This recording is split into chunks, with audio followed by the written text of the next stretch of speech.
मुख्यमंत्र्यांचे सुपुत्र आणि मुख्यमंत्री कार्यालयाचे प्रधान सचिव विकास खारगे इचलकरंजी शहरामध्ये आल्यानंतर महानगरपालिकेच्या राजश्री शाहू हायस्कूलमध्ये नागरिक आणि विविध संस्थांच्या प्रतिनिधी यांच्यासाठी थोडा वेळ राखीव ठेवतात। यावेळी शहरातील विविध संस्थांचे प्रतिनिधी शासकीय अधिकारी माननीय खारगे यांना समक्ष भेटून आपले निवेदन सादर करतात।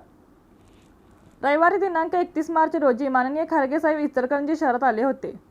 यावेळी महानगरपालिका आयुक्त तथा प्रशासक ओमप्रकाश दिवटे यांनी यावेळी माननीय खारगे साहेब यांची भेट घेऊन महानगरपालिकेकडून शासन स्तरावर मान्यतेसाठी पाठवण्यात आलेले परंतु प्रलंबित असलेले विविध प्रस्ताव, यामध्ये प्रामुख्याने शहरातील भुयारी गटार योजना बळकटीकरण, सुळकूट पाणी पुरवठा योजना बैठक, थकीत सहाय्यक अनुदान, जीएसटी भरपाई इत्यादी प्रस्तावाबाबत सविस्तर माहिती विशद करून महानगरपालिकेकडून सादर करण्यात आलेले सर्व प्रस्तावांना मान्यता मिळावी अशी मुख्यमंत्री कार्यालयाचे प्रधान सचिव विकास खारगे यांच्याकडे महापालिकेचे प्रशासक ओमप्रकाश दिवटे यांनी विनंती केली आहे।